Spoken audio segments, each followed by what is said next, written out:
मैं निर्मल तिवारी और मेरी सहयोगी श्वेता मिश्रा अवस्थी आप सभी का फर्स्ट इंडिया न्यूज़ में स्वागत करते हैं।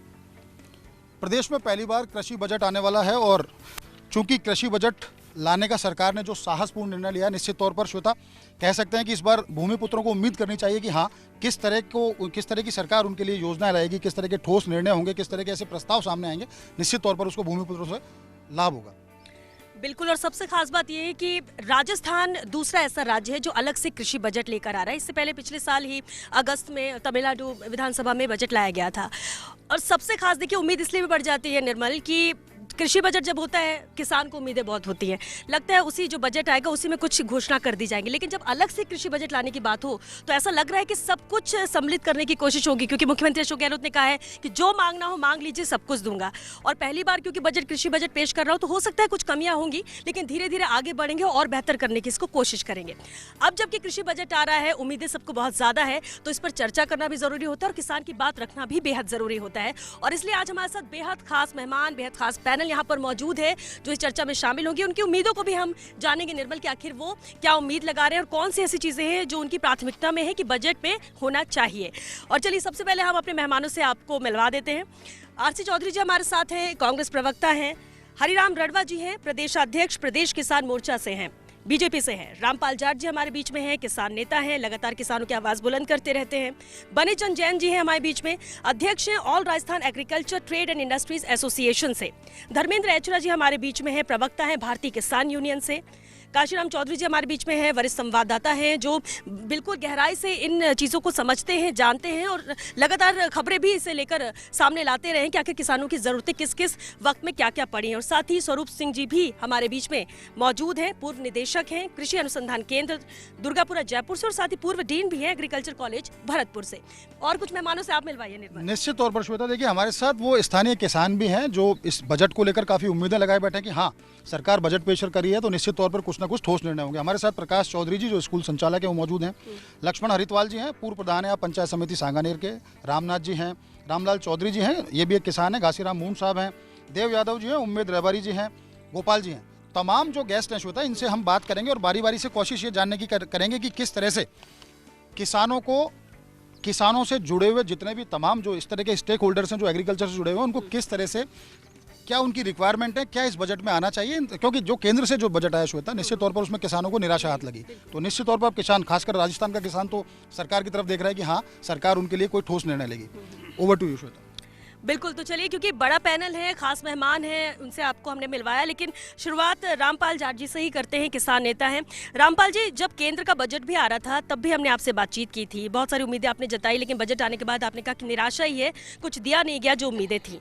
लेकिन जब अलग से कृषि बजट राजस्थान में आ रहा है, किसान उम्मीद कितनी ज्यादा कर रहा है और वो कौन सी 3 चीजें हैं जो आपको लगता है कि इस कृषि बजट में जो कि अलग से आ रहा है उसमें होना चाहिए? इस बार केंद्र का जो बजट आया वो ऐसा नहीं लगा कि ये बजट कृषि प्रधान भारत का बजट है, बल्कि लगा शहर इस बजट की प्राथमिकता है, कॉरपोरेट जगत उसकी प्राथमिकता थी, किसान कहीं प्राथमिकता पर नहीं था। अब हम आशा करेंगे राज्य में जो बजट आ रहा है और वो भी पृथक से कृषि बजट, मैंने शुरू से कहा ये स्वागत योग्य कदम है, साहसिक कदम है। जो काम 2004-05 से केंद्र के सत्तारूढ़ दल ने शुरू किया, अनाउंस करना कि हम पृथक से कृषि बजट लाएंगे, वो भी उस पार्टी के राष्ट्रीय अध्यक्ष द्वारा लगातार बोला गया। उनको 7 वर्ष हो गए, वहाँ कृषि बजट के अभी दर्शन नहीं हुए, बल्कि अभी संसद में कहा गया कि कृषि बजट पृथक से लाने का हमारा कोई प्रस्ताव नहीं है। नकारात्मक बात कही गई। अभी राजस्थान में कृषि बजट ये ऐसा कदम है जिससे लोगों को आशाएं है और उन आशाओं में पंख लगा दिए। यहाँ के मुख्यमंत्री जी ने ये कहकर कि जो मांगो दूंगा मांगो, उससे और भी लोगों में उत्साह आया है, उत्साह पैदा किया है। इसलिए इस बजट से हमें लगता है इसकी दिशा वो महत्वपूर्ण होनी चाहिए और इसकी दिशा होनी चाहिए कृषि में स्वावलंबन, गांव में स्वायत्तता, जो रोजगार देने वाला बजट हो। आज हमारा युवा तनाव में है, उसके परिजन वो चिंता में है, उनकी चिंता और तनाव दोनों दूर हो, इसके लिए बजट होना चाहिए। और खेती को सबसे ज़्यादा ज़रूरत है पानी की और दामों की, इसलिए हमने नारा दिया हुआ है खुशहाली यदि आएगी तो किसान के द्वारा आएगी। और खुशहाली के लिए हमने कहा है खुशहाली के 2 आयाम, ऋण मुक्ति और पूरे दाम। तो किसान ऋण मुक्त हो, ऋण माफी की बात हमने नहीं कही, ऋण माफी की बात तो सरकार ने बोली है, लेकिन जो सरकार ने बोली सरकार को पूरी करनी चाहिए। कैसे भी करे, उसका दायित्व है, उसका धर्म है, उसको वो निभाए। और हमने कहा किसान को दाम दो तो वो स्वतः ही ऋण मुक्त हो जाएगा, वरना एक बार आप ऋण माफ कर भी दोगे दोबारा ऋणी हो जाएगा। तो किसान ऋणी नहीं हो, इसके लिए होना चाहिए ये बजट। चौधरी साहब, एक बार जानना चाहूंगा आपसे, क्योंकि केंद्र का जो बजट आया उसमें किसानों को निराशा हाथ लगी।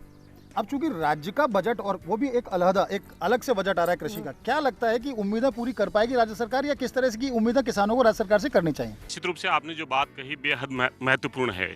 किसान को लेकर तमाम जितने भी जो किसान संगठन है और तमाम चर्चाएं करते रहे। स्वामीनाथन आयोग की रिपोर्ट को लेकर भी लोग चर्चा करते रहे। 2014 का वो स्लोगन भी इस देश के तमाम लोगों को याद आया, जब देश के प्रधानमंत्री ने कहा था बहुत हुआ किसान पे अत्याचार, अब की बार मोदी सरकार। निश्चित रूप से वो सरकार तो आई, सरकार के आने के बाद में किसान आज 7 साल तक अपनी टकटकी लगाए हुए उस चीज को देख रहा है जिसमें वो राहत दे सके, लेकिन राहत तो नहीं मिली। बदले में प्रति एकड़ 20,000 उसकी जो कॉस्टिंग है वो फसल की बढ़ गई। 2022 में जिस कीमत को दुगुनी करने का जो वादा किया था, आज लागत दुगुनी हो गई। ये तमाम जो किसान बैठे हैं इस बात को जिक्र करेंगे, क्योंकि पहली बार किसान का जो उपकरण है वो जीएसटी के अधीन आया, पेस्टिसाइड्स है वो जीएसटी के अधीन आया, और डीजल जो उसका सबसे महत्वपूर्ण ईंधन है, चाहे पंप में हो चाहे ट्रैक्टर में हो, उस पे प्रति लीटर आज पेट्रोल और डीजल, कभी एक भाव होता था कि पेट्रोल अमीर का ईंधन है और डीजल गरीब का ईंधन है, आज वो बराबर में खड़े हैं, लागत बढ़ा दी। हमने कहा निश्चित रूप से ये चुनौतीपूर्ण काम है, क्योंकि जब तथ्य आप आंकड़े सामने रखेंगे, किसान के लिए क्या होता है कि जितने भी जो राजनीतिक दल के लोग हैं वो अपने अपने हिसाब से उसका आंकलन करते हैं और अपने अपने हिसाब से उसका प्रस्तुतिकरण करते हैं, लेकिन किसान एक सीधी सलीकी तौर पे जानना चाहता है कि उसे आखिर किस मद में क्या मिला। और ये तभी हो सकता है जब बजट सेपरेट हो, और ये साहस किया है इस मुख्यमंत्री जी ने। उन्होंने कहा कि हम किसान के लिए सामने लेके आएंगे और किसान संगठनों से मिले हैं, लगातार मिलते रहे। प्रदेश के तमाम जो संगठन के जो लोग हैं उनसे उन्होंने संवाद किया है, लगातार 5.5 घंटे बैठ के उन्होंने प्रस्ताव पारित किए, और वो बजट के अंदर प्रतिबूल होगा, क्योंकि किसान इस देश का अन्नदाता है। कोरोना में जब दुनिया की तमाम अर्थव्यवस्था लड़खड़ा रही थी, हमारे जो 8 मेन सेक्टर हैं जब वो लड़खड़ा रहे थे, उस समय कृषि एक सहारा थी जो जीडीपी को सपोर्ट कर रही थी। आज चुनौती है किसान को लेकर, क्योंकि उसकी जोत छोटी हो चुकी है। आखिर किसान किस प्रकार से अपनी आय को बढ़ा सके, ये चुनौती है, और ये इस बजट में आपको देखने को मिलेगा। बिल्कुल, और आपने भी जिक्र किया केंद्र का। हरिराम जी, आपसे ही इससे लेकर ही चाहेंगे कि आगे आप इस पर अपनी बात रखें। अभी कहा आरसी चौधरी जी ने कि केंद्र से बहुत उम्मीदें थी, कुछ हुआ नहीं। कर्ज माफी को लेकर बार बार आप लोग सवाल उठाते रहे कि कर्ज माफी का जिक्र किया गया, ऐलान किया गया, हुआ नहीं है, लेकिन माना यह जा रहा है कि इस कृषि बजट में अलग से कर्ज माफी को लेकर बड़ा तोहफा किसानों को मिल सकता है। उम्मीद आप कर रहे हैं? जहाँ तक इस सरकार के अलग से कृषि बजट के विषय की बात है, कृषि बजट अलग से देना अच्छी बात है, लेकिन इस सरकार से ये उम्मीद नहीं की जा सकती कि ये कृषि बजट में किसानों के हित की कोई बात करेगी। मैं आपका ध्यान 26/11/2018 के इस सरकार के तत्कालीन मुखिया कांग्रेस के राष्ट्रीय अध्यक्ष राहुल गांधी जी के उस बयान की तरफ दिलाना चाहता हूं, जिसमें उन्होंने जयपुर की धरती पर 1 से 10 तक गिनती करके ये कहा था कि 10 दिन में किसानों का संपूर्ण कर्ज माफ करेंगे। यदि ये सरकार किसानों की चिंता करती तो मैं समझता हूँ अब तक उस समस्या का समाधान कर पाती। सियासत अपनी जगह, यहाँ तो किसान बैठे हैं, धरती पुत्र है, इस जमीन से उगाता है सोना, इसी से पैदा करता है अन्नदाता है। आरोप प्रत्यारोप लगते रहेंगे। केंद्र के बजट में भी आया, आपने देखा आपकी सरकार है, केंद्र के अंदर बजट आया, क्या उसमें भी किसान को निराशा हाथ लगी? तो वहाँ इस तरह की घोषणा, ठोस घोषणा नहीं होनी चाहिए कि नाबार्ड के जरिए पुनर्वित्त भी होता है, उसकी फ्रिक्वेंसी बढ़ाई जाती है, पुनर्वित्त की, एमएसपी की जो तमाम थी, तीनों जो कृषि बिल थे जिनको लेकर केंद्रीय बैंक से भी जो माफी नहीं हो रही है वो केंद्र के हाथ में था। जो कर्ज माफी नहीं हो रही उसमें तो केंद्र को ही करना है। निश्चित रूप से किसान के हित की बात, भले ही केंद्र की बात हम करें तो केंद्र सरकार ने किसान को किसान सम्मान निधि दी। केंद्र सरकार ने किसानों के हित में किसानों के कर्ज माफी का वादा जो था वो राजस्थान सरकार का वादा था, न कि केंद्र सरकार का था, और कांग्रेस के मुखिया राहुल गांधी जी का वादा था, जिसमें कोई किंतु परंतु का विषय होना नहीं चाहिए था। आप पीछे का इतिहास उठाकर देखिए, सर्वाधिक समर्थन मूल्य किसी दल ने बढ़ाया है, किसी पार्टी ने बढ़ाया है, तो भारतीय जनता पार्टी के। वो आप बोल रहे हैं ना, लेकिन अभी क्योंकि बहुत सारे किसान भी हम देखेंगे कि किसने किया है किसने नहीं किया। धर्मेंद्र आचार्य जी, आप अभी बात भी हो रही थी, आप कह रहे थे कि किसान के लिए तो सब नुकसान ही नुकसान है, किसान को कुछ मिलता कहाँ है, किसान की कोई सोचता कहाँ है। कृषि बजट अलग से आ रहा है राजस्थान में, किसान उम्मीद तो कर रहा है या अभी भी निराशा है कि कुछ देंगे नहीं देंगे? जैसे बात है कभी ऋण मुक्ति और पूरा दाम, इसके साथ में ये जरूरी है कि जो एमएसपी है जिन जिन चीज़ों पे है उनको तो पूरा का पूरा खरीदा जाए। इस बजट में ये व्यवस्था हो कि एमएसपी जिन पे लागू है उनकी पूरी खरीद हो, और जो बाकी जो वस्तु जिनको एमएसपी का जहाँ तक है केंद्र का मामला है, मगर जिनको एमएसपी है उनकी तो पूरी खरीद हो, और बीज खाद जो है वो टाइम पे मिले किसान को। तो ये बीज खाद सब वक्त पे मिले, ये इस बजट के अंदर हर हाल में प्रावधान होना चाहिए। और सबसे जो मेन है वो है कि खरीद जो है वो संपूर्ण खरीद होनी चाहिए। जो फसल बाई जाती है उगाई जाती है उसकी संपूर्ण खरीद होनी चाहिए पैदावार की। तो मैं सरकार से निवेदन करना चाहूँगा कि ज़्यादा से ज़्यादा आप किसानों तक पहुँचने की कोशिश करें, उनके दिलों तक पहुँचने की कोशिश करें।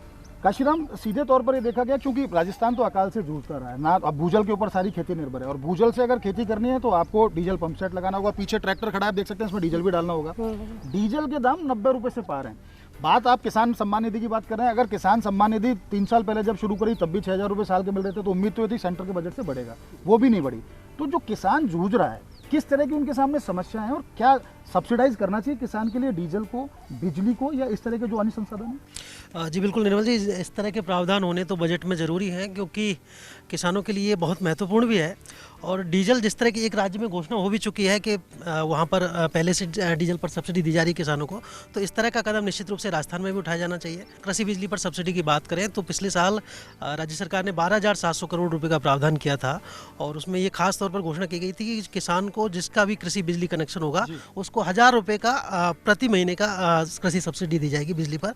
तो और एक अलग से कंपनी की बात भी चल रही है कि किसानों के लिए अलग से विद्युत वितरण कंपनी बनाई जाए। हालांकि मुख्यमंत्री अशोक गहलोत थोड़ा सा उसमें कह रहे हैं कि समय लग सकता है, और चूंकि उसकी घोषणा तो पिछले साल के बजट में हो चुकी है, तो अलग से अगर बिजली कंपनी किसानों के लिए बनेगी तो निश्चित रूप से उनको जो बिजली की उपलब्धता है वो आसान होगी। एक बड़ी बात यह भी है कि जो अल्पकालीन ब्याज मुक्त फसली ऋण जो है वो बड़ी मात्रा में किसानों को मिलने चाहिए। तो आमतौर जैसे पिछले बजट में भी 16,000 करोड़ का प्रावधान किया गया था, तो इस बार भी कम से कम इसको और बढ़ाए जाने की ज़रूरत है। तो ये सब चीज़ें होनी चाहिए, और जो कृषि की जो नई तकनीकें जैसे कि आ रही हैं उन पर भी बढ़ावा देने की जरूरत है। बरीजन जी, एक अहम बात जरूर, जब केंद्र का बजट आया था तो आपने उपकरणों पर बहुत फोकस किया था कि उपकरणों में भी यहाँ पर कुछ ना कुछ रियायत मिलनी चाहिए। जब बजट आया तो आपने बोला कि कुछ हुआ है लेकिन उतना बेहतर नहीं। राज्य से उम्मीद क्या है? आपको लगता है कि इन चीज़ों पर भी फोकस रहना चाहिए, क्योंकि हर एक चीज़ एक दूसरे से जुड़ी हुई है? देखिए, राज्य सरकार के बस की बात नहीं है कि वो जीएसटी में कुछ टैक्स कम करे, क्यों, ये केंद्र सरकार का मुद्दा है। पर राज्य सरकार ये तो जरूर कर सकती थी, अपने पैर भी अच्छी तरह से कर सकती थी, क्योंकि वेट के अंदर इस पे टैक्स थे 5%। जब से वेट लगा इस पे टैक्स हो गया 18%। तो आप ये बताइए, केंद्र सरकार कहती है किसानों की आय हम दुगनी कर देंगे, टैक्स आप कर रहे हो तिगुने से भी ज़्यादा। जब टैक्स आप बढ़ा के किसानों को कैसा फायदा देना चाह रहे हैं? अभी बजट की बात करें तो उसमें कृषि इस बजट में हमने ये मांग की है कि सेज के अंदर जो 15 साल से बना हुआ यहाँ सेज है, उसमें एक भी कृषि आधारित उद्योग, एक भी इंडस्ट्रीज नहीं लगी है। वो इसलिए नहीं लगी है, वहाँ आधारभूत सुविधाएं नहीं है। आप देखें 85% उद्योग वहाँ पे अभी तक खाली पड़े हैं। राज्य सरकार बाहरी उद्यमियों को यहाँ बुलाती है और ये कहती है कि आप यहाँ आओ, यहाँ उद्योग लगाओ, रोजगार जनरेट होंगे, परंतु यहाँ वालों का वो ख्याल रख नहीं रही है। आपको लगता है इन चीजों पर फोकस हो और ये भी शामिल इस बजट पे किया जाना चाहिए? बनीजन जी, चर्चा हम आगे भी जारी रखेंगे। ये कहूँगा, उम्मीद ना कर इस दुनिया से हमदर्दी की, उम्मीद ना कर इस दुनिया से हमदर्दी की, बड़े प्यार से जख्म देते हैं ये शिद्दत से चाहने वाले। लेकिन उम्मीद इस कृषि बजट से करेगा आमजन, खासतौर से किसान करेगा, और उम्मीद के आगे ही तो हम कह सकते हैं, अब उम्मीद हम करेंगे तभी तो हमारी आगे चीजें हो पाएंगी। होती है नहीं होती है वो अलग बात है, वो तो बजट आने के बाद, लेकिन दुनिया टिकी हुई है उम्मीद पर। चलिए, चर्चा हम आगे भी जारी रखेंगे, क्योंकि हमारे बहुत सारे किसान भाई भी यहाँ पर मौजूद हैं। बड़ी बड़ी चीजों पर फोकस होता है, लेकिन कई बार छोटी छोटी समस्याएं होती है जिसको नजरअंदाज कर दिया जाता है, और अगर उनको भी पूरा कर दिया जाए तो थोड़ी राहत किसान को मिल सकती है। क्या कुछ वो समस्याएं हो सकती है, उस पर भी हम बात निर्मल करेंगे आगे। फिलहाल एक छोटे से ब्रेक के लिए रुकेंगे, जल्द लौटेंगे इस ब्रेक के बाद।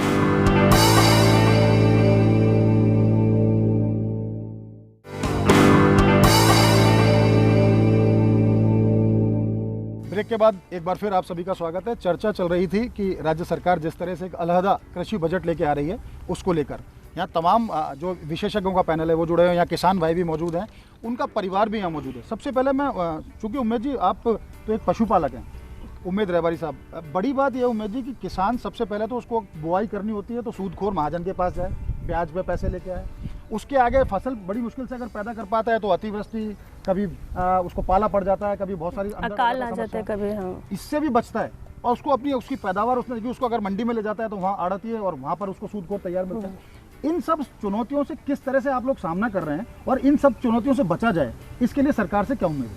पहले सर्वप्रथम तो मैं राज्य सरकार को धन्यवाद देना चाहता हूं कि राज्य में पहली बार आज़ादी के बहुत वर्षों बाद में कृषि बजट जैसी एक परिकल्पना पर कार्य हो रहा है। राजस्थान के 6 जिले में ऐसे जानता हूं जिनका दूध पड़ोसी राज्य गुजरात में जाता है। उन पड़ोसी क्षेत्रों को डूंगरपुर, बांसवाड़ा, सिरोही, जालोर, बाड़मेर को प्रोत्साहन राशि पहले 2012 से पहले थी, बाद में हटा दी गई। मंडी में पूरा दाम मिलता है? नहीं मिल पा रहा। राज्य का जीरा ईसबगोल से लेके बहुत सारा पड़ोसी राज्य गुजरात के अंदर निर्भर है। जैसे जो ग्राम सेवा सहकारी समिति है वो पूरा आपको दे रही है 1 लाख की सीलिंग है, वो ब्याज मुक्त फसली ऋण की मिल पाता है 1 लाख? नहीं, ये 2 चीजें, ये भी एक बड़ा सहकारिता का जो है, सहकारिता निरंतर कम होती जा रही है। राज्य सरकार को 5-6 बड़े क्षेत्रों में ध्यान देना चाहिए। किसान चंगुल में फंसता जा रहा है बाजार कॉरपोरेट घरानों के, तो इस व्यवस्था को करे, भंडारण व्यवस्था करे और कम से कम सब्सिडी की बजाय बहुत सारे सेक्टरों को और भी खोले जिनके ऊपर नहीं है। फल उत्पादक, औषधियाँ, मसाले, लहसुन के किसान आत्महत्याएं करते हैं, उन चीज़ों के ऊपर बड़े ध्यान दिए जाने की जरूरत है। उसका फायदा दूसरे राज्यों को मिलता है और यहाँ के लोगों को सबसे बड़ा जो खेती से जुड़ा हुआ सब्जेक्ट है वो पशुपालन है। ये कृषि के साथ ही जो एनिमल हस्बेंड्री जुड़ा हुआ है, एनिमल हस्बेंड्री के अंदर सबसे कम ध्यान दिया जा रहा है। राजस्थान के अंदर परिकल्पना जो खेती के साथ बजट के अंदर होती है वो एग्रो पास्टोरलिज्म के ऊपर हो रही है। किसानों की सबसे बड़ी समस्या जो आज उत्तर प्रदेश, हरियाणा जूझ रहा है, उनकी तरफ भी इशारा करना चाहूँगा। छुट्टा गोवंश से सबसे बड़ी किसानों की समस्या होता जा रहा है। राज्य में 2 कानून बने, उन्होंने किसानों की और पशुपालकों की कमर तोड़ने का काम किया। स्वरूप सिंह जी, सर सबसे अहम बात ये है कि देखिए समस्याएं, उम्मीदें बहुत कुछ है किसानों के लिए, क्योंकि आप कृषि अनुसंधान केंद्र में रहे हैं, एक अहम जिम्मेदारी उस पर होती है। लेकिन एक जो बड़ी चीज़ नज़र आती है, बजट पे घोषणाएं कई हो जाती हैं लेकिन ज़मीनी स्तर पर उसे इम्प्लीमेंट नहीं किया जा सकता, या इम्प्लीमेंट होता है नहीं होता है, एग्जीक्यूशन हो रहा है ये भी ध्यान नहीं दिया जा रहा है। अभी बजट से में आपको क्या लगता है कि जो ज़रूरतें हैं क्या होनी चाहिए? दूसरा, ये अगर आप घोषणा कर भी देते हैं इसके बाद भी इसे का कौन ध्यान रखेगा कि वो चीज़ें हो रही हैं नहीं हो रही हैं? और किसान को लगता है बजट आने के बाद कि हाँ ये चीज़ें तो बोल दी गई हैं, होगा किसानों के लिए, फिर होता कुछ नहीं है। हमारे पूर्व प्राइम मिनिस्टर चौधरी चरण सिंह जी कहा करते थे कि भारत की खुशहाली खेत और खलिहानों के रास्ते से आएगी। ये जो बजट है कृषि का, ये एक उस खुशहाली की तरफ अग्रसर होगा, क्योंकि पहली बार बजट पेश हो रहा है राजस्थान का और इस बजट से आशाएं हो सकती हैं, पर पहली बार है, इसमें कुछ कमियां भी हो सकती हैं, उन कमियां को नज़रअंदाज करें। सवाल अहम यह है, चूंकि यहाँ सारे किसान भी बैठे हैं और सुनना चाहते हैं और जानना चाहते हैं आपसे एक विशेषज्ञ के तौर पर कि जब कृषि बजट आएगा तो क्या उन्नत खेती की उसमें कोई प्रावधान किए जाएंगे? क्या किस तरह से हाइब्रिड जो नए जो बीज है उनकी किस्म बढ़ाने के ऊपर उसके ऊपर कोई घोषणा की जाएगी?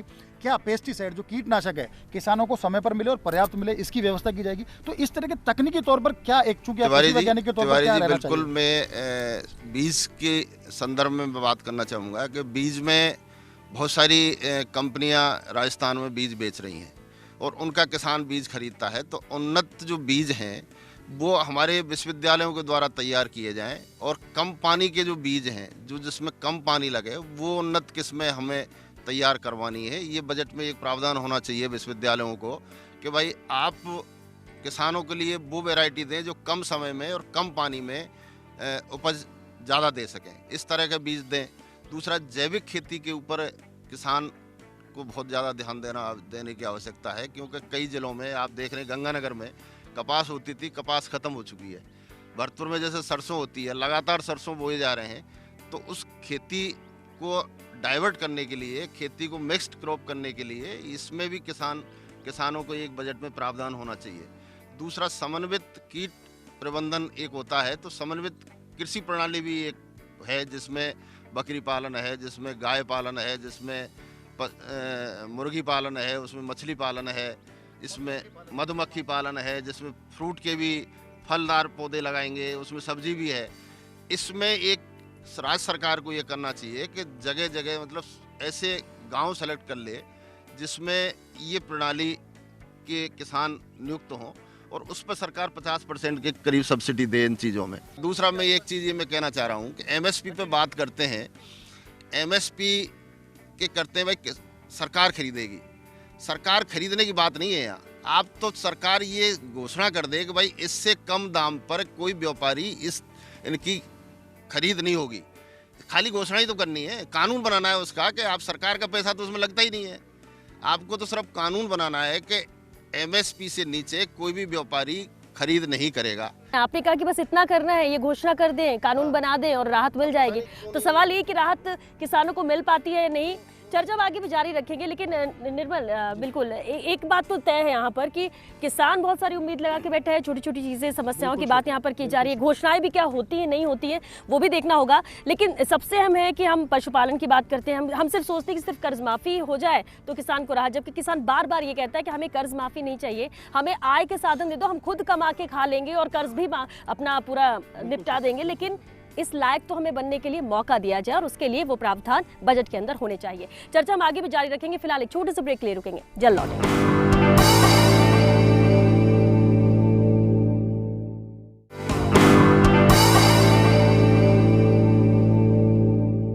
ब्रेक के बाद एक बार फिर आपका स्वागत है। चर्चा चल रही थी खेती और किसानी को लेकर के, किसानों के सामने चुनौतियों को लेकर के, जो कृषि बजट आएगा उसको लेकर के। हमारे साथ इस समय बहुत ही वरिष्ठ जमीन से जुड़े हुए किसान हैं, लक्ष्मण हरिद्वाल जी, पूर्व प्रधान भी रह चुके हैं आप। लक्ष्मण जी, चुनौतियां किस तरह किसान के सामने? अशोक गहलोत जी एक किसान नेता के रूप में भी है, मुख्यमंत्री तो है राजस्थान के, पर वो किसान नेता वो समझते हैं कि काश्तकार में क्या है और किसानों की आय कैसे बढ़ेगी। इसके लिए जैसे बीज है, खाद है, डीजल है, इसमें सरकार सब्सिडी दे। एक दफे जैसे मान लो 1977 के अंदर 2.5 रुपये किलो गेहूँ था, 2.5 रुपये किलो चीनी थी, आज गेहूँ 16 रुपये किलो है, चीनी 40-35 रुपये किलो है। तो मेरा कहने का मतलब है काश्तकार की जो आमदनी है वो बढ़ी नहीं। और आप ये कह रहे हो कि साहब वहाँ से खाद बीज लोन मिलता है, 50,000 से कुछ नहीं होता है। काश्तकार तो जब ही उठेगा सब्सिडी सरकार देगी। आज यूरिया का कितना है, DAP का कितना है, कोई सब्सिडी नहीं। केंद्र सरकार जो है ना कह रही है कि साहब आपके खाते में आएगा।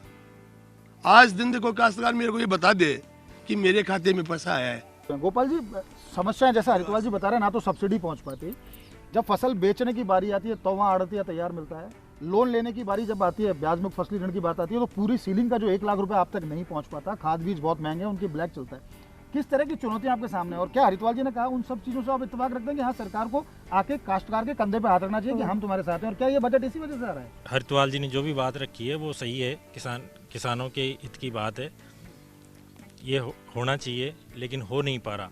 मोदी जी ने भी बड़े ऐलान किए थे कि किसानों के खाते में 15 लाख रुपए आएंगे, लेकिन आज तक नहीं आया। और सब्सिडी की जो व्यवस्था है वो बोलते तो हैं लेकिन देते नहीं हैं। ट्रैक्टर है जो सब्सिडी के ऊपर उपलब्ध है, अखबारों में भी आता है, लेकिन वहाँ जाके बात करते हैं तो 20,000 रुपये सब्सिडी मिलती है, जो भी छोटे ट्रैक्टर पे मिलेगी। रामपाल जी, एक बड़ी बात कही उन्होंने, सब्सिडी की बात कही, वो जो सीलिंग का जो पैसा वहाँ नहीं पहुँचने के बाद, किसान प्रदेश में बहुत हैं, सबको चाहिए कि ब्याज मुक्त फसली ऋण मिले, दीर्घकालीन फसली ऋण की भी व्यवस्था, कृषि ऋण की भी, कि हाँ 20 साल तक के लिए आपको ऋण दिया जाएगा। क्या वो ऋण राशि पूरी पहुँच पाती है? और क्या किसान से पूछा गया कि हाँ तेरे को जो ऋण राशि मिली है उसका तूने उपयोग किया और मेरे को कब लौटा पाएगा? तो ये पूरा जो एक मिथक है, इसको मिथक मानते हैं आप, ये ग्राउंड रियलिटी है सारी? इसको मिथक ही कहें तो ज़्यादा बढ़िया रहेगा। उसका कारण है अब तक जितनी सब्सिडी दी गई किसानों के नाम पर, उसमें से लगभग 85% सब्सिडी वो किसानों को नहीं मिलती, किसानों के नाम पर कृषि उद्योगों को मिलती है। इसलिए वो क्या करते हैं वो एक अलग विषय है, मैं वहाँ नहीं जाऊँगा। लेकिन किसान को सीधी सब्सिडी या भी नहीं मिलती, ये मिलनी चाहिए। और दूसरी मैं बात कहना चाहूँगा, जो एक बात चर्चा शुरू हुई कि किसान को सब्सिडी चाहिए या किसान सब्सिडी देने वाला बनना चाहिए, प्रश्न यह है। इसलिए हम ये कहना चाहेंगे किसान को बनना चाहिए दाता, वो अन्नदाता है। इसलिए किसान का हाथ लेने की मुद्रा में नहीं चाहिए, सदा देने की मुद्रा में चाहिए, और देने की मुद्रा में किसान का हाथ हो।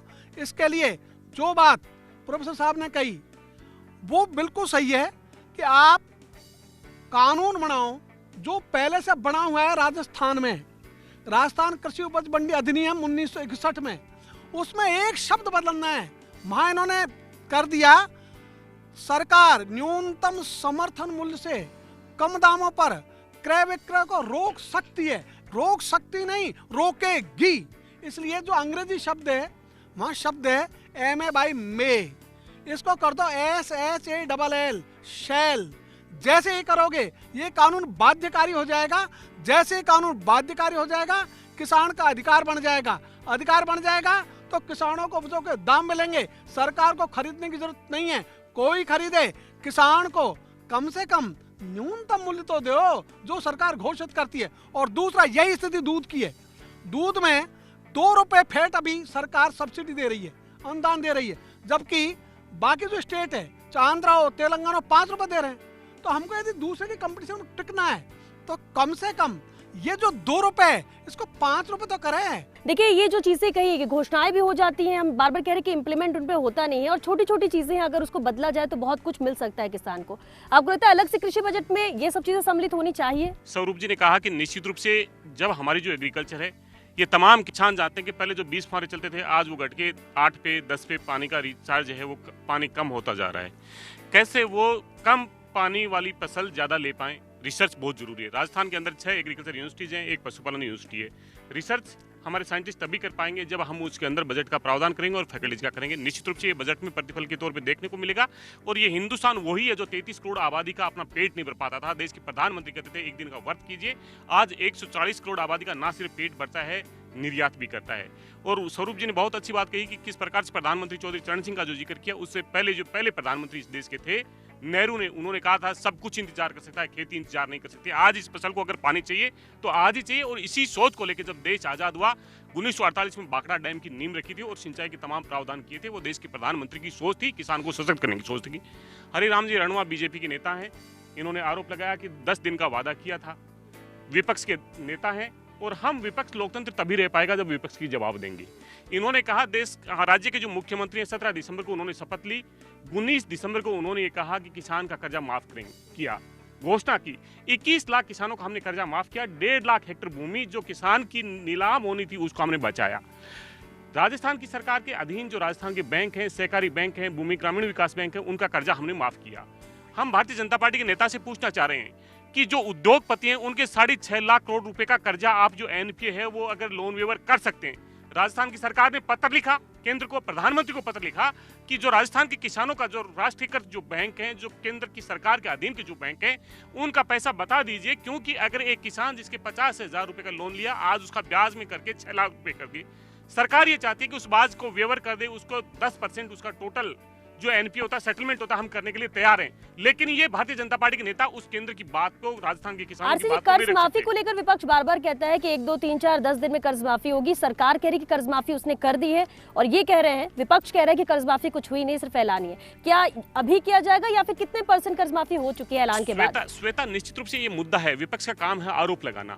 आप यहाँ पे जूरी की भूमिका में बैठे, न्याय की भूमिका में बैठे। मैंने तो जिक्र किया ना, 17 का जिक्र किया, 19 को हमने घोषणा की, 21 लाख किसानों को हमने कर्ज मुक्त किया, 1.5 लाख हेक्टेयर भूमि को उससे जो नीलाम होने से बचाया, 14,000 करोड़ जो लोन वेवर का पैसा हमने दिया। भारतीय जनता पार्टी अंतिम जाते समय में जो 6,000 करोड़ की घोषणा की थी, बजट में प्रावधान नहीं था, वो भी हमने दिया, हमने किया। अब जो मुद्दा है, देखिए निश्चित रूप से मैं किसान का बेटा हूँ। किसान जो इस देश का अन्नदाता है, जो उठते ही इस धरती को नमन करता है, सबसे पहले धरती को नमन करता है और ये कहता है हे माँ तेरे को नमन। जब इतनी बात हो रही है कि कर्ज माफी के आपने वादे निभाए, तमाम जो कर सकते थे किया, प्रदेश के जो किसान हैं उनकी भूमि जो रहन भूमि रखी हुई है सरकार के पास 12,000 करोड़ से ज्यादा की है, जबकि 850 करोड़ ही उन किसानों को देना है। तो 850 करोड़ के बदले में अगर 12,000 करोड़ रुपए की भूमि गिरवी रख रखी है तो उसको कब छोड़ेंगे आप किसानों का? ये भी सवाल है सरकार से। देखिए निश्चित रूप से अभी जो मुद्दा आया, जो दोसा का मुद्दा उठा था, उसके बाद में फर्स्ट इंडिया पे भी डिबेट हुई थी और उसके बाद में अलग अलग चैनल्स पे भी हुई। और तमाम जो काशी जी ने जिस बात का जिक्र किया, इतने किसानों की भूमि इतनी कर्ज पे है, इतने ऋण पे है, बंधक के तौर पे एनपीए घोषित किया है, तो भूमि की नीलामी जुडिशरी एक्ट से हो सकती है। वो जो कानून नीलामी का जो अधिकार देता है रोडा एक्ट, उसके अंदर केंद्र राज्य की सरकार ने, माननीय मुख्यमंत्री जी ने विधानसभा में प्रस्ताव पारित करके राज्यपाल महोदय के पास में भेजा कि रोडा एक्ट के तहत जो उस धारा में जो निरस्त होना चाहिए उसको हमने रोकने के लिए कहा, लेकिन उसमें नहीं किया, वहां पे उन्होंने उसको नहीं माना। इसलिए हम ये कहना चाह रहे हैं, जो तमाम जो लोग बैठे हैं, जो किसान नेता भी ये जो बैठे हैं, जो दिल्ली में जो धरना देते हैं, हम उनसे गुजारिश करना चाहते हैं कि केंद्र की सरकार जो आरबीआई से पैसा लेती है, जो लाभांश लेती है, हम उनसे करें अगर उद्योगपतियों का कर्जा आप लोन वेवर कर सकते हैं तो किसान के कर्जे के टाइम पे क्यों? ये दो भारत कैसा? उद्योगपतियों की बात करेंगे लेकिन राजस्थान का सेटलमेंट पे क्यों नहीं लेंगे? ठीक है आरसी जी, बस एक कमेंट है रामपाल जी। एक कमेंट देना चाहता हूँ ऋण मुक्ति पर, और जो सरकार ने वायदा किया था ऋण माफी का उस पर जी। आज की तारीख में भी किसानों की भूमि नीलाम करने के नोटिस आ रहे हैं, रोज टेलीफोन आते हैं कि हमारी ज़मीन नीलाम हो रही है। कुर्की का आदेश निकल गए और हमारे ऑनरेबल सीएम साहब ने घोषणा की थी किसी की भी ज़मीन कुड़क नहीं होगी।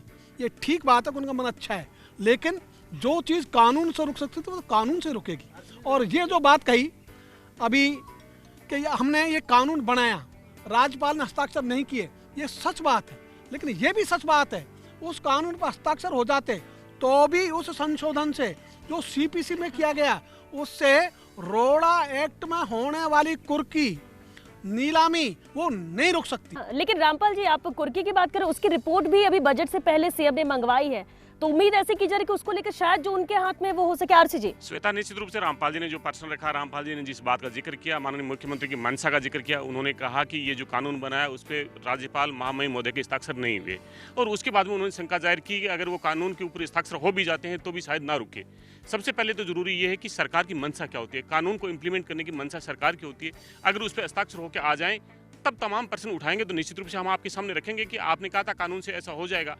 हम कह रहे हैं कि भारतीय जनता पार्टी के प्रतिनिधि मंडल वहां पे क्यों नहीं जाता कि उस पर जाके साइन करे और वो उसको रिलीज करे। फिर उसके बाद में उन्होंने जिक्र किया, उन्होंने कहा कि निश्चित रूप से जो किसान का जो उपकरण है उस पर जीएसटी लग रही है। जीएसटी के अंदर जो राज्य हैं उनका जो वित्त मंत्री होता है उसका काउंसिल का मेंबर है, 33% हिस्सा उसके अंदर केंद्र की भागीदारी है। अगर उसके अंदर हमने पैरवी रखी, हमने बात रखी, लेकिन केंद्र की सरकार नहीं सुनना चाहती है। आप कह रहे हैं कि पैरवी आप कर रहे हैं, आप राजस्थान की तरफ से बात रख रहे हैं, लेकिन वहां से सुना नहीं जा रहा, इसलिए इम्प्लीमेंट नहीं हो रहा है, इसलिए कुछ नहीं हो रहा है। कमर्शियल बैंकों का जो कर्ज है जो कि माफ नहीं हो सका है और जिसपे बार बार वही गिनती की बात आती है 1, 2, 3, 10, तो उसको लेकर सेटलमेंट करने की बात चल रही थी, तो क्या राज्य सरकार इस बार किसानों को तोहफा देने जा रही है, कुछ ऐसी संभावना? देखिए, निश्चित रूप से जो वैश्विक महामारी जो दौर चल रहा था, पूरे देश की जो अर्थव्यवस्था लड़खड़ा रही थी, केंद्र की सरकार ने जीएसटी का इंप्लीमेंटेशन किया। जीएसटी पूरा जो पैसे का कलेक्शन है वो केंद्र की सरकार करती है। केंद्र की सरकार ने कहा कि हम इसको कंपनसेट नहीं करेंगे क्योंकि ये एक्ट ऑफ गॉड है, ये कुदरत का कहर है, जबकि उन्हें देना चाहिए था, उन्होंने नहीं किया। लेकिन माननीय मुख्यमंत्री की संवेदनशीलता है कि हम राजस्थान के व्यक्ति को ना भूखा सोने देंगे, ना कर्ज से हम उसको दबने देंगे। ये हमारी मंशा है। हमारे संसाधन है वो सीमित हैं, लेकिन हमारी प्राथमिकता पे किसान है, इसी को लेके ला रहे हैं और उसी के अंदर बीच में निकल के आएगा। रामपाल जी को और भी दूंगा, जो ऐतराज साहब ने उन्होंने कहा कि एमएसपी की जो घोषणा की, निश्चित रूप से उन्होंने जो बात कही, उन्होंने कहा कि एमएसपी पे घोषणाएं तो करती हैं, और भारतीय जनता पार्टी के नेता ने कहा कि हमने सबसे ज्यादा आंकड़े रखे हैं, क्योंकि जो उनके मीडिया के जो साथी हैं वो दिखाते हैं 50% हमने एमएसपी में वृद्धि की। गेहूं और धान के अलावा एमएसपी पे कोई खरीद नहीं होता। राजस्थान की सरकार ने 4 कानून बनाए, 3 जो कृषि कानून थे उनके विरोध में, और चौथा हमने ये कानून बनाया कि राज्य के अंदर जो फसल की खरीद। बार-बार बनीचंद जी भी कुछ कहना चाहिए। बनीचंद जी, आपकी भी बात हम सुनेंगे, लेकिन फिलहाल निर्मल एक छोटे से ब्रेक यहाँ रुक लेते हैं। ब्रेक के बाद भी चर्चा जारी रहेगी, बने रहिए हमारे साथ।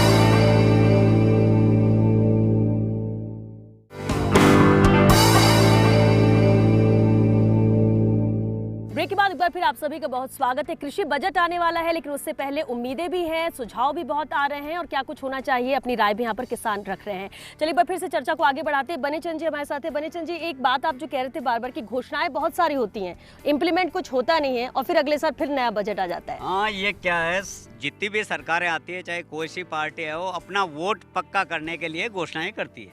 ये सभी जनता भी आजकल जान चुकी है, परंतु वो इम्प्लीमेंट होता नहीं है। तो ये जो जनता के साथ धोखा होता है उसका संज्ञान सुप्रीम कोर्ट को लेना चाहिए, और पार्टियों को ये पूछना चाहिए आपने ये घोषणा की, ये कितने दिन में पूरी करोगे, इसका रोड मैप हमें बताएं। दूसरी बात, हमने अभी कई 15 साल हो गए, हम बार बार ये घोषणा करते हैं सिंचाई उपकरण जो आप किसानों के लिए ज़रूरी है, वाटर पंपिंग सेट जो 15,000 का था वो 80,000 का हो गया, जो 80,000 का था वो 1.5 लाख रुपए का हो गया। किसानों पे भार बढ़ता जा रहा है। समरसेबल ने ये स्प्रिंकलर सिस्टम है वो सब महंगा हो गया। स्प्रिंकलर पे जो सब्सिडी 75% मिलनी है वो मिलती नहीं है।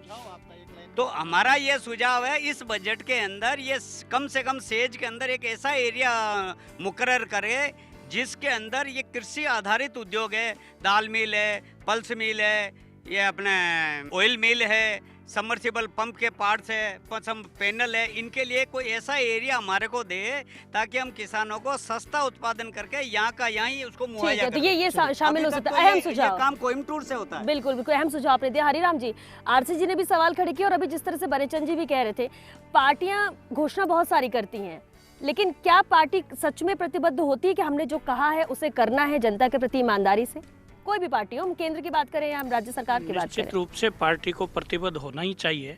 और किसान वर्ग तो वो वर्ग है जो देश का अन्नदाता है, जिसकी वजह से देश की सारी गतिविधियां चलती हैं, भले ही औद्योगिक क्षेत्र का विषय हो, भले ही किसी भी क्षेत्र का विषय हो, सारे क्षेत्र किसान केंद्रित क्षेत्र होते हैं और इनके प्रति जो भी प्रोविज़न किया जाए वो निश्चित रूप से पूरा करना चाहिए। मैं सरकार की बात तो आरसी जी ने जो कही, केंद्र सरकार की कुछ सब्सिडी के विषय आरसी चौधरी जी ने उठाए, कुछ किसान भाइयों ने उठाए। मैं समझता हूँ किसी भी सरकार की प्रतिबद्धता उसके घोषणा पत्र के अनुरूप, उसकी कही हुई बात के अनुरूप, उसकी बजट घोषणा के अनुरूप निश्चित रूप से होनी चाहिए। हम यदि बात करें राजस्थान सरकार की, तो पिछले बजट में बिजली का अलग से डिस्कॉम गठित करने का जो वादा किया था, आज 12 महीने पूरे हुए और इस कृषि बजट को 2023 में राजस्थान विधानसभा के चुनाव होने 2022 में ये लेकिन पिछले बजट में एक चीज है ना, कोविड था, हम उसे भी नहीं भूल सकते ना कि उस समय में कुछ ऐसी चीजें थी जो प्राथमिकता में थी, स्वास्थ्य है, तो ऐसे में जो घोषणाएं हैं उस पर ज्यादा ध्यान नहीं दिया गया। रूप से कोविड के कारण ऐसा हुआ होगा। हाँ, लेकिन इस बार उम्मीदें हैं, तो देखते हैं क्या होता है। ऐसा करे कि इस बजट में होने वाली सारी घोषणाएं समय पे पूरी होंगी, किसान को राहत मिलेगा। उम्मीद करते हैं सर कुछ हो जाए बेहतर। हाँ, आरसी जी, बीजेपी के जो नेता ने जिक्र किया, किसान को बिजली को लेकर जो जिक्र किया, मुख्यमंत्री मित्र ऊर्जा योजना के तहत इस राजस्थान के अंदर प्रति किसान को 1000 रुपए प्रति माह, प्रतिवर्ष 12,000 रुपए अनुदान के तौर पे दिए जा रहे हैं। राजस्थान के अंदर 3 लाख जो कृषि कनेक्शन है उनका बिल 0 है। ये काम हमारी प्रतिबद्धता है जो हम कर रहे हैं। धर्मेंद्र जी, सिंचाई एक बड़ी समस्या है, पानी की समस्या, खेती भी करनी है, पानी भी पर्याप्त मिले, कितनी उम्मीद करते कि इससे लेकर कुछ घोषणा हो, या क्या सबसे बड़ी चुनौती रहती है? और सुझाव भी साथ ही। पानी के बिना कुछ नहीं हो सकता। हर हाथ को काम जब भी मिलेगा कि जब खेत में पानी आएगा। ये जो नारा जरूर देती है ये सरकार, एक हर हाथ को काम, हर खेत को पानी, मगर पानी नहीं होगा। हमारे जो ये सिंचाई की जो नहरें हैं, चाहे इंदिरा गांधी नहर हो, ये जो भी हो, कैनाल जो भी है, वो हमारे हर खेत में यदि आज पानी पहुंच जाए तो हम सिर्फ और सिर्फ राजस्थान इतना कैपेबल है कि भारत का ही नहीं, आस पड़ोस के देशों का सारों का पेट भर सकता है। ये जो धरती है, ये हमारे गर्मी ज़्यादा पड़ती है यहाँ पे, तो यहाँ पे जो बीज की जो अंकुरित होने का कैपेसिटी है, जो क्षमता है, ये बहुत ज़्यादा है। अभी पहले बात आई कि इसको जिस दिन पानी मिलना है फसल को उसी दिन मिलना चाहिए। अब बिजली है, बिजली नाइट को देते हैं, ये दिन को नहीं देते। तो एक तो बिजली जो है वो फ्री होनी चाहिए बिल्कुल ही। कृषि से संबंधित जितने भी, चाहे पशुपालन हो, चाहे डेयरी हो, चाहे कुछ भी हो, और कृषि में सिंचाई की बिजली है उसके लिए फ्री होनी चाहिए। और हर हाल में इस बजट में प्रावधान हो कि नहरी पानी ला करके हर खेत को पानी पहुंचाया जाए, तब जाकर के किसानों का। और दूसरी जो बेरोजगारी की समस्या है, बेरोजगारी सबसे ज़्यादा गाँव में।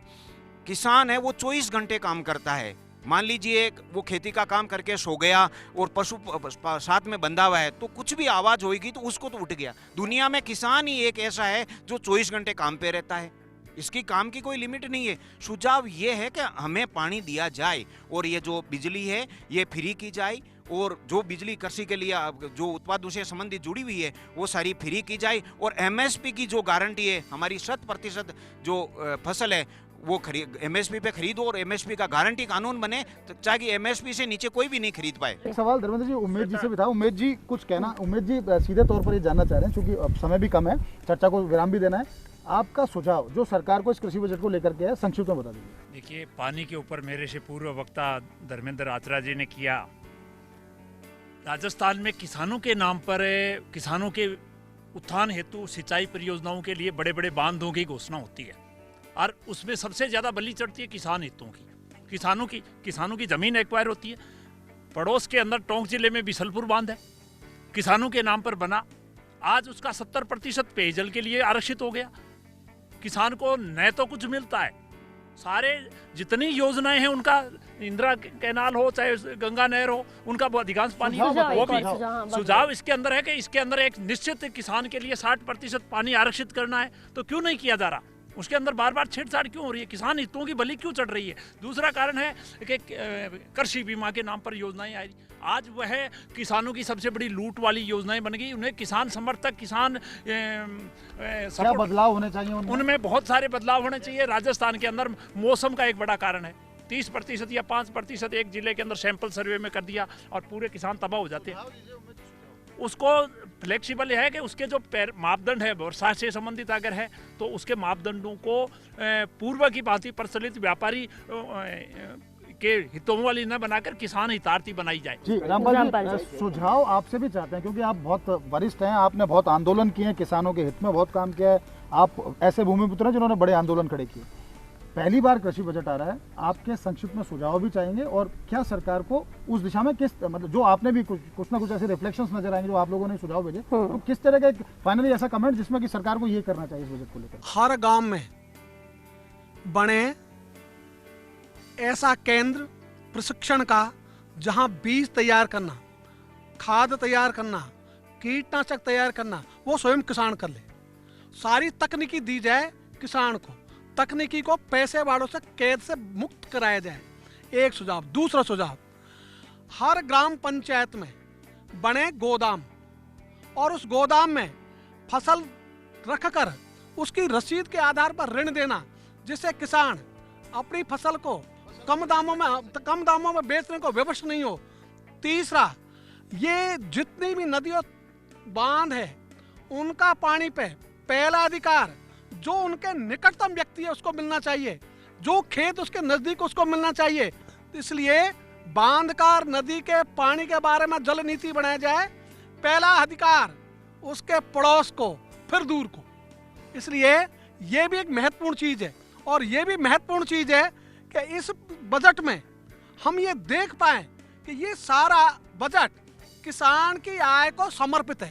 तो किसान की आय को बढ़ाने वाला बने ये बजट, ये हमारी अपेक्षा है, ये हमारा सुझाव है। और इसी के साथ मैं कहना चाहूँगा, ये जो सारी तकनीकी है, इस तकनीकी ज्ञान को हर व्यक्ति तक पहुँचाना ये हमारे सब के लिए ज़रूरी है, जिससे किसानों को जो कंपनियां लूटती है बीज में, खाद में, उपकरणों में, वो लूट बचे।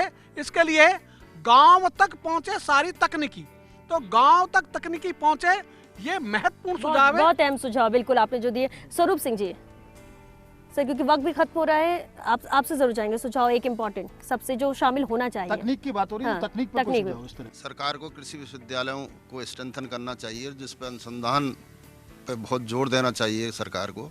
और दूसरे इसके साथ साथ जो फल वाले पौधे हैं उन पर किसान का जोर राजस्थान में नहीं है।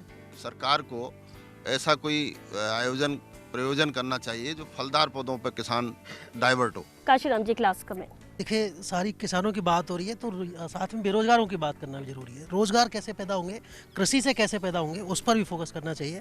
तो इस बजट में कम से कम कृषि प्रसंस्करण जो इकाइयाँ खोली जा सकती हों, फूड प्रोसेसिंग यूनिट्स जो खोली जा सकती हों, उन सब के लिए भी प्रावधान होना चाहिए, ताकि उनमें युवाओं के लिए रोजगार भी सृजित हो सके और साथ ही किसानों की जो उपज है वो वहीं पर रोजगार के जरिए मिल सके, उनको उचित दाम भी मिल सके। तो इन सब की ज़रूरत है। और साथ में जो सिंचाई की बात होती है या कृषि को जो बिजली मिलनी चाहिए वो सब तो निश्चित रूप से मतलब किसान जो है खेती पर भी निर्भर ना हो, उसके साथ के जो सहयोगी जो जिस तरह के जो काम हो सकते हैं, चाहे कृषि प्रसंस्करण या खाद्य प्रसंस्करण का हो, वो भी हो सकते हैं। बिल्कुल, अब हम उम्मीद करते हैं क्योंकि वक्त खत्म हो चुका, वरना कृषि और किसान ऐसे हैं जिनके लिए जितनी बात की जाए वो वक्त ही कम पड़ेगा। इतनी उम्मीदें ज़्यादा है और कृषि क्योंकि बजट अलग से आ रहा है, तो अच्छा लगा कि आप लोगों ने अपनी बात रखी, सुझाव रखे। और उम्मीद है कि जब 23 तारीख को कृषि बजट पेश होगा प्रदेश के बजट के साथ ही, तो उसमें जो उम्मीदें जो किसान लगाकर बैठे, जो ज़रूरतें हैं, जिन चुनौतियों का अब तक वो सामना करते आ रहे हैं, वो पूरी हो सके, ये उम्मीद किसान लगा के रखा हुआ है और उम्मीद पर ही दुनिया कायम है। जैसे कि प्रदेश के मुखिया भी निर्मल कह ही चुके हैं